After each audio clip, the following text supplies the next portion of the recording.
धागे भर का फ़र्क होता है जुनून और सनक में। धागे के इधर जुनून और धागे के उधर सनक, और जहाँ ये धागा टूट जाए अक्सर वहाँ बन जाती है जुर्म की एक कहानी। यही हुआ था 23 जून 2018 को दिल्ली में, जब एक मेजर ने एक महिला का कत्ल कर दिया। प्यार और जुनून तो बस खूबसूरत बहाने थे, असल में कत्ल की वजह थी सनक, जिसे कोई और नाम देना मुनासिब नहीं होगा। नमस्कार दोस्तों, मैं हूं देव और आप देखना शुरू कर चुके हैं ट्रू क्राइम स्टोरीज। आज हम आपको क्राइम की एक ऐसी कहानी सुनाने जा रहे हैं जिसमें आप समझ पाएंगे कि बंदे में सनक होती है तो वो क्या कर सकता है। चलिए तो अपने वीडियो को शुरू करते हैं। वीडियो शुरू करने से पहले आपसे रिक्वेस्ट है कि आपने हमारे चैनल को सब्सक्राइब नहीं किया है तो चैनल को सब्सक्राइब जरूर करें। तारीख थी 23 जून 2018। राजधानी दिल्ली में एक मेजर की पत्नी की सनसनीखेज हत्या ने पूरे दिल्ली महकमे को सकते में डाल दिया था। हत्या का आरोप भी एक मेजर पर था। पुलिस ने भी सरगर्मी से आरोपी की तलाश शुरू कर दी और 24 घंटे के भीतर उसे मेरठ से गिरफ्तार भी कर लिया। आरोपी मेजर निखिल राय हांडा की गिरफ्तारी के बाद जो कहानी सामने आई उसने सभी को चौंका कर रख दिया। मामला एक तरफा इश्क का था। अपने करीबी दोस्त और सेना में ही मेजर अमित द्विवेदी की पत्नी शैलजा से हांडा प्यार करता था और पहले से ही एक बच्चे की मां शैलजा से शादी करना चाहता था। शैलजा का ऐसा करने से इनकार के बाद हांडा ने उसकी हत्या कर दी। हालांकि पुलिस शुरू से ही इसे हत्या का मामला मानकर चल रही थी। मृतक के पति ने भी हांडा पर ही शक जताया था। जांच में पता चला कि शैलजा के साथ अस्पताल में दिख रहा मेजर निखिल हांडा है और वह भी दीमारपुर में तैनात है। लेकिन अचानक शैलजा से मिलने दिल्ली आ गया था। मोबाइल की जांच की गई तो आखिरी कॉल निखिल हांडा की मिली और यही वो आधार बना जिसकी वजह से पुलिस हत्याकांड की गुत्थी को सुलझाने में सफल रही। निखिल ने पूछताछ में कबूल किया कि वह 2 जून को दीमापुर से छुट्टी लेकर शैलजा के लिए ही दिल्ली आया था। उसने ठान ली थी कि अगर शैलजा उसकी नहीं हुई तो वह उसकी हत्या कर देगा। आरोपी निखिल का परिवार दिल्ली के साकेत में रहता है। दिल्ली आने के बाद भी निखिल लगातार शैलजा को कॉल करता रहा। योजना को अंजाम देने के लिए आरोपी ने 2 चाकू खरीदे।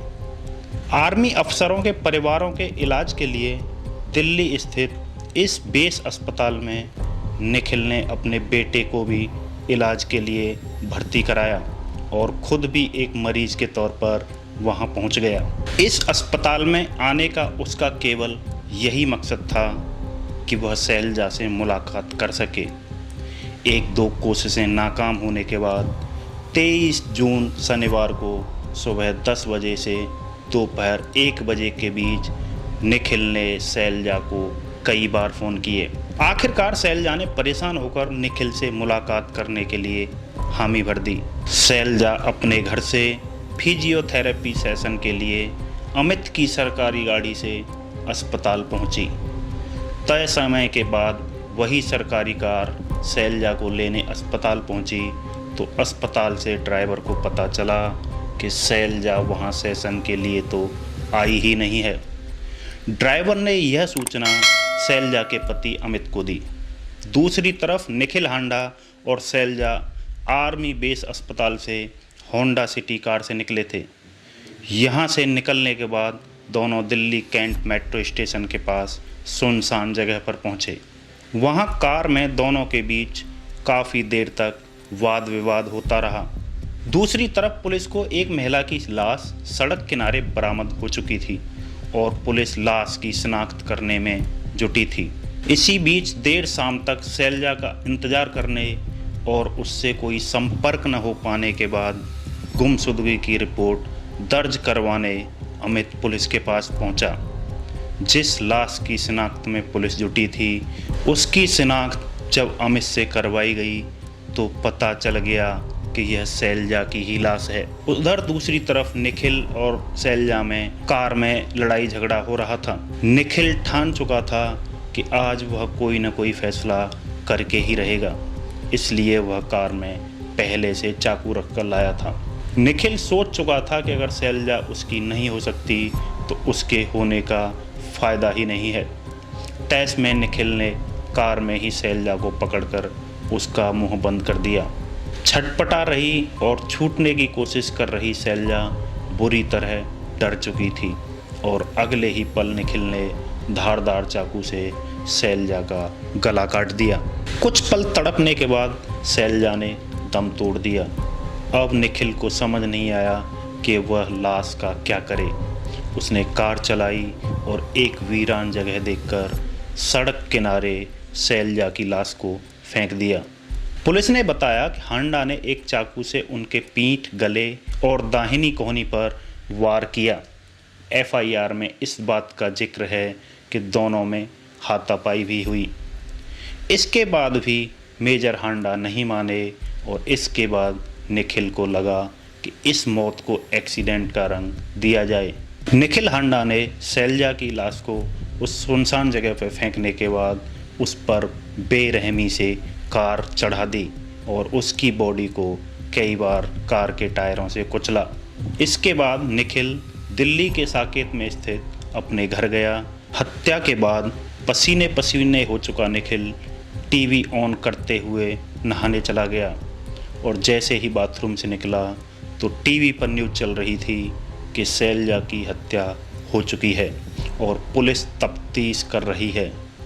अब निखिल ने पुलिस से बचने के लिए और छुपने के लिए रास्ता सोचना शुरू कर दिया। इस दौरान निखिल ने अपने और शैलजा के बीच व्हाट्सएप पर हुई बातचीत को डिलीट कर दिया। गूगल ड्राइव पर सेव की गई फाइलों को डिलीट करने के बाद अपने मोटो जी फ़ोन को पत्थर से कुचलकर उसे कूड़े में फेंक दिया। उनके परिवार ने पुलिस को बताया कि घर पर वह अपने फ़ोन को बार बार ऑन ऑफ कर रहा था। कुछ ही देर में ज़रूरी सामान साथ लेकर निखिल ने कार को साफ़ किया। एक बार फिर छावनी के अस्पताल पहुंचा और उसके आसपास धीमी रफ्तार से कार चलाते हुए वहां का माहौल समझने की कोशिश की। थोड़ी ही देर बाद निखिल अपनी कार से मेरठ के लिए रवाना हो गया। मेरठ में ही निखिल की पोस्टिंग थी, इसलिए उसने सोचा कि मामला ठंडा होने तक वह मेरठ में ही सुरक्षित रहेगा। मेरठ जाते समय रास्ते में उन्होंने कार को धुलवाया। दूसरी तरफ पुलिस इस मर्डर केस में सिल्वर रंग की एक होंडा सिटी कार की तलाश करने लगी। सीसीटीवी में शैलजा इसी रंग की कार में एक शख्स के साथ जाती हुई दिखी। पुलिस ने शक जताया था कि इस मर्डर केस में कोई जान पहचान वाला ही शामिल है। जैसे जैसे जांच आगे बढ़ी वैसे वैसे एक शख्स के आसपास हत्या का ये पूरा मामला सिमटता जा रहा था। शैलजा की मर्डर मिस्ट्री में जो भी सबूत सामने आए उसमें शख्स सेना के ही एक दूसरे मेजर निखिल हांडा पर जाने लगा। पुलिस ने एक्स्ट्रा मैरिटल अफेयर के एंगल से केस की जांच शुरू की, क्योंकि शैलजा की कॉल डिटेल से पता चला कि वो और निखिल लगातार संपर्क में थे। इसके बाद दिल्ली पुलिस ने मेजर हांडा की तलाश में 6 टीमें बनाई। शैलजा के फ़ोन से मिले डिटेल्स में भी निखिल के नंबर पर बातचीत होना पाया गया। निखिल की तलाश में पुलिस को पता चला कि वह बार बार लोकेशन बदल रहा है। इस बीच मेरठ के टोल नाके से सीसीटीवी फुटेज से पता चला कि उसकी कार वहां से गुजरी है। दिल्ली पुलिस ने मेरठ से मेजर निखिल हांडा को गिरफ्तार कर लिया जब वो वहां से भागने की फिराक में थे। पुलिस ने पाया कि अपराध के बाद वह अपने कई दोस्तों के संपर्क में था। उसकी कार से 2 चाकू बरामद हुए, जिससे ये संकेत मिला कि उसने पहले से मर्डर का प्लान बनाया था। वारदात के 24 घंटे के अंदर मुख्य आरोपी निखिल की गिरफ्तारी के बाद हत्या की पुष्टि हो गई। पुलिस की जांच में कुछ बेहद खास बातें सामने आई हैं। इसके मुताबिक निखिल ने शैलजा को एक मोबाइल गिफ्ट किया था, जांच में यह भी बात सामने आई कि निखिल ने 6 माह में करीब 3300 बार शैलजा को कॉल की थी। मेल टुडे में छपी एक रिपोर्ट की माने तो अमित द्विवेदी को पत्नी और हांडा के अफेयर के बारे में जानकारी थी और उन्होंने अफेयर खत्म करने के लिए चेतावनी भी दी थी। रिपोर्ट में यहाँ तक कहा गया था कि अमित ने शैलजा को एक बार निखिल से वीडियो कॉलिंग करते हुए पकड़ लिया था। इसके बाद ही अमित को इस अफेयर की जानकारी हुई थी। अपने साथी आर्मी अफसर की पत्नी की हत्या के आरोप में गिरफ्तार मेजर निखिल हांडा के बारे में जो बातें सामने आ रही हैं उससे लग रहा है निखिल सातिर किस्म का व्यक्ति था।